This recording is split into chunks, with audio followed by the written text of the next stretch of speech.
begini, negara sebesar ini tidak ada solusi lain kah? Seperti pernah kami pemerintah lakukan untuk teman-teman yang berseberangan ideologi Aceh. Jadi Komisi 2 bisa perhatikan itu.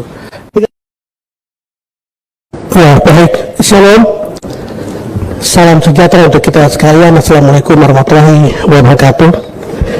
Pimpinan sidang Komisi 2 DPR RI yang saya hormati dan seluruh anggota Komisi 2 dan Bapak Ibu hadirin, teman-teman saya dari Papua, Wakil Gubernur Pak Sekda, Asisten 1, Asisten 2 dan Ketua DPRP dan unsur dari kementerian dan lembaga hadir. Terima kasih, selamat malam kita semua. Mari kita plus untuk DPR RI Komisi 2 sendiri. Kita plus supaya apa yang kita bicara ini benar-benar direalisasikan, maksudnya begitu. Jadi malam ini tidak sekedar kita bicara terus kemudian hanya sebagai persyaratan yang perlu kita penuhi, tapi barangkali pertemuan hari ini atau malam ini RDP ini benar-benar bermanfaat untuk pembangunan keumatan, terutama untuk kepentingan masyarakat kita di Ufuk Timur, yaitu orang asli Papua.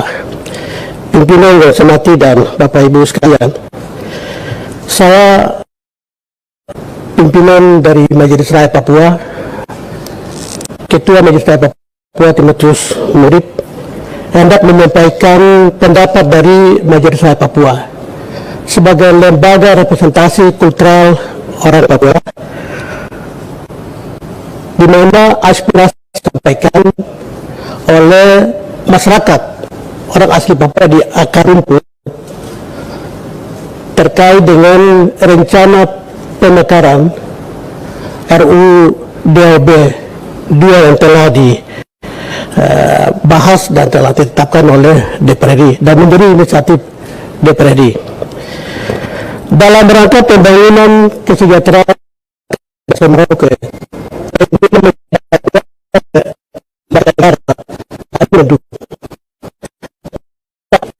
harus menjadi catatan-catatan penting di daerah khusus atau istimewa, tentunya Aceh, Papua, DKI, dan Jogja. Oleh karenanya, pimpinan khususnya Komisi 2 DPR RI, saya pikir penting sekali untuk menjaring dan kanalisasi masalah-masalah yang sesungguhnya terjadi di Republik Indonesia, lebih khusus di daerah khusus seperti di tanah Papua hari ini. Kita tidak bisa melihat situasi dinamika yang terjadi di akar rumput masyarakat kita antara pro dan kontra atas kebijakan dilakukan oleh negara. Tentu saja kebijakan ini ada aspirasi dari akar rumput dan juga atas kebijakan. Jadi istilahnya apa itu? Bahasa Inggris saya tidak tahu. Jadi perlu respon aspirasi dari bawah, tetapi juga kebijakan dari atas. Oleh karenanya hari ini Majelis Rakyat Papua melihat bahwa kebijakan dari atas ya perlu antisipasi apapun yang terjadi reaksi sosial di masyarakat akar rumput. Sehingga terima kasih kepada Komisi 2 berikan waktu kesempatan kepada kami unsur dari Provinsi Papua untuk menyampaikan aspirasi, dan ruang RDP ini sangat baik bagi kita. Pimpinan, saya sekali lagi mengatakan bahwa pernyataan saya ini harus respon yang positif untuk proses daripada DOB. Ada satu anggota perwakilan DPD RI dari Papua, beliau katakan begini beberapa waktu lalu di DPD RI, MRP itu bicara seperti singa yang mengaung-ngaung di belantara. Siapa yang mau dengar? Ya, saya berharap di DPR RI tidak seperti itu. Di DPR RI Komisi 2 tidak menggunakan seperti itu kepada kami MRP. Ya, mudah-mudahan penyampaian saya ini benar-benar dan ada manfaat sedikit untuk kepentingan rakyat kita, pembangunan rakyat kita, terutama untuk DOB ini. Ya, tentunya Majelis Rakyat Papua pada prinsipnya seluruh kebijakan negara untuk kepentingan kesejahteraan itu sebagai lembaga negara kami mendukung. Tetapi perlu diketahui juga Undang-Undang 21 tahun 2001 itu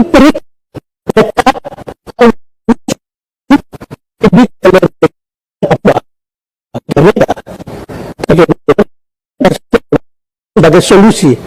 Jadi seketika pelaksanaan otonomi khusus juga harus hati-hati supaya generasi kita tinggalkan dilanjutkan dengan baik. Itu tujuan menjadi Serai Papua. Sehingga hari ini atau malam ini saya ingin sampaikan terkait dengan 3 DOB. Ya, proses dari pagi, siang sampai malam tadi saya ikuti. Tapi proses ini sudah mulai dibahas. Ya, sebenarnya kita harus buat satu perjanjian antara DPD RI, Komisi 2 dan rakyat Papua. Kalau besok begitu pemekaran jadi, terus konflik terjadi, siapa yang bertanggung jawab? Pro kontra ini. Nah, sehingga DPD RI, Komisi 2 harus mengambil satu langkah yang minimal yang terbaik bagi dua kubu ini. Nah, di antaranya saya mau sampaikan bahwa menunggu sampai ada keputusan Mahkamah Konstitusi yang kepastian hukum, memastikan kepastian hukum, baru mengambil kebijakan langkah-langkah oleh DPR. Jangan terburu-buru. Kalau seketika lakukan terburu-buru, pasti akan muncul pro kontra karena tidak ada kepastian hukum. Ya itu. Jadi silakan saja proses dilakukan, tapi kita hargai karena kita negara hukum kan, jadi kita harus hargai proses Mahkamah Konstitusi yang sedang berlangsung hari ini. Ya, itu pertama. Yang kedua, DOB ini akibat daripada terburu-burunya perubahan Undang-Undang Nomor 2 Tahun 2021, yaitu perubahan kedua. Jadi di pasal 76. Pertama, untuk menjadi provinsi-provinsi diberi pertimbangan oleh MRP dan DPR. Tapi begitu perubahan ini tambah pasal 3 dan ya, entah MRP mau setuju kah tidak kah, DPR mau setuju kah tidak, gubernur kah, taruhan setuju tidak, ya pemerintah pusat tetap dilaksanakan. Sehingga ya hari ini kita harus tunggu keputusan Mahkamah Konstitusi. Ini saya punya baca bisa sampai jam-jam, kita tidak akan baca sebenarnya itu penting karena dari pagi sampai malam ini saya pikir sudah capek. Dan yang berikut itu tentu kajian ilmiah untuk pemekaran ini, ya saya pikir di Papua itu seperti apa? Apakah Universitas Cenderawasih sudah memberikan kajian secara ilmiah terkait dengan 3 DOB ini? Ini sudah serahkan ke Komisi 2, sedangkan ke DPR, atau sedangkan ke menteri-menteri terkait atau belum kajiannya ini? Ya, tadi ada unsur pimpinan yang membacakan statement pernyataan tentang DIM itu, saya ikuti di videonya. Ini persyaratannya apa? Ya, nomor 23 tahun 2012 ya. 3 level ini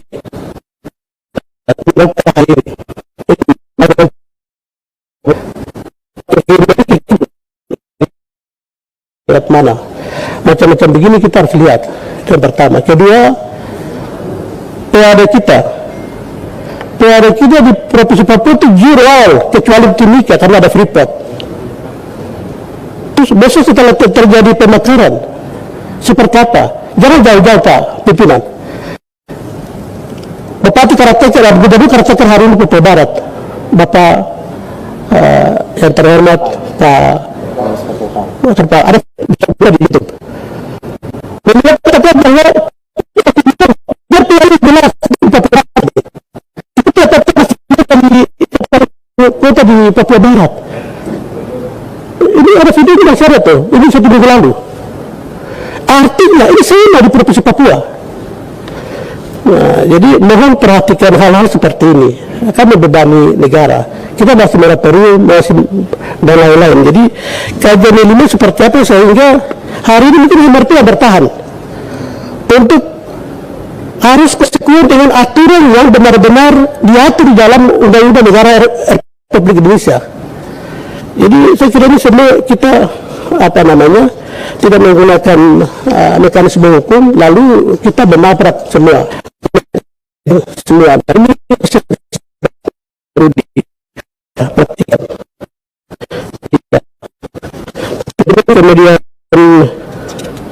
berikut itu ya MRP mau sampaikan kepada Komisi 2 bahwa MRP dan MRPB, jadi MRP Papua dan Papua Barat masih melakukan judicial di Mahkamah Konstitusi. Proses pemekaran ini perlu menunggu sampai ada keputusan kepastian hukum dari Mahkamah Konstitusi. Kalau itu barangkali konsekuensi di masyarakat kita itu kita bisa minimalisir. Tapi kalau memaksakan ini berbahaya, karena hari ini dinamika politik Bapak Ibu boleh ikut di lapangan, bahwa pro dan kontra hampir sama, tapi lebih banyak mayoritas menolak sebenarnya. Ya. Itu ya,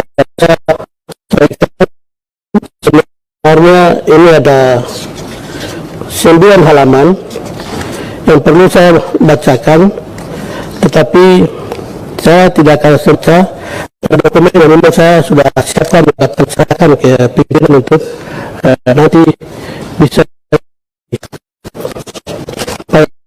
bacakan, dan saya juga berharap supaya seketika mengambil kebijakan solusi setelah RDP ini benar-benar ada manfaat untuk kepentingan Papua. Karena amanat pasal 77 Undang-Undang 21 meminta supaya rakyat yang mengusulkan kehendak mereka, keinginan mereka seperti apa, tetapi itu tidak terjadi, sehingga ya MRP pada prinsipnya itu kami berharap melakukan kebijakan untuk kepentingan rakyat. Sebagai penutup, pimpinan dan Bapak Ibu anggota yang saya hormati dan saya memuliakan,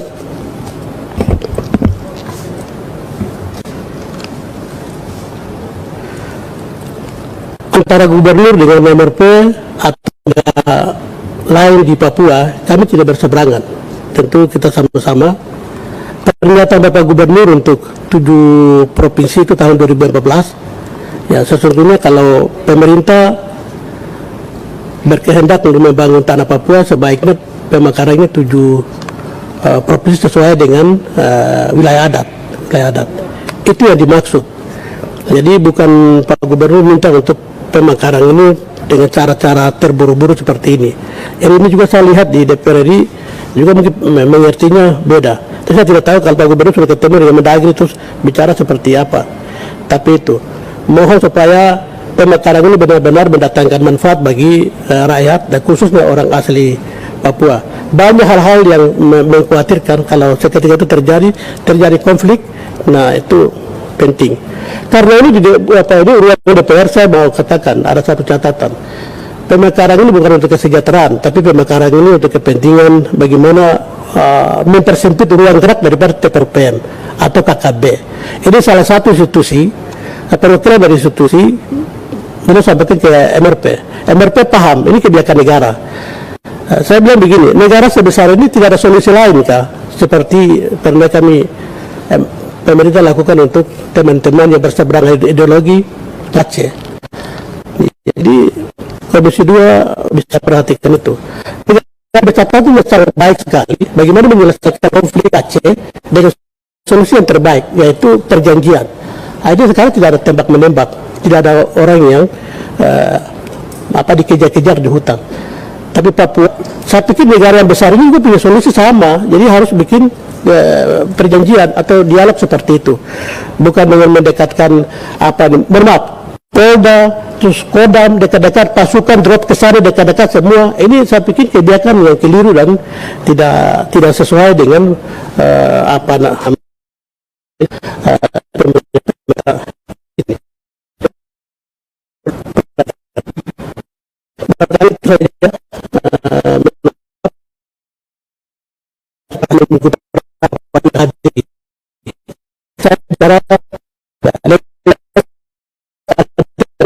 di lapangan mereka merontak segala macam, demo, terus polisi tangkap, bunuh, tahan, itu kurang bagus.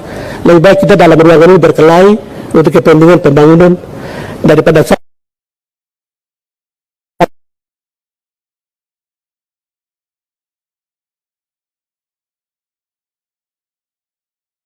eh, pendapat dari Majelis Rakyat Papua.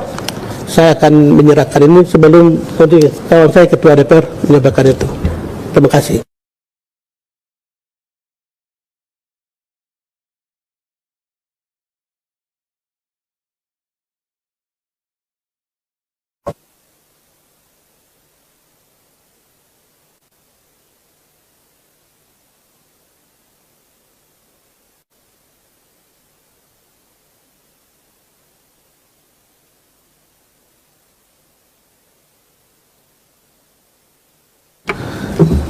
Terima kasih para pimpinan Majelis Rakyat Papua. Jadi kami ini berterima kasih banyak, Pak. Ya, jadi saya kira nggak ada yang tersinggung di sini karena forum ini forum yang terhormat. Kita duduk bersama, mendengarkan, ada yang menyampaikan aspirasi. Jadi kami berterima kasih kepada Bapak sudah bisa hadir ke sini. Ya. Penontonnya wah. Jangan lupa bagikan ke teman-teman lainnya bila informasi penting dari channel ini. God bless us all.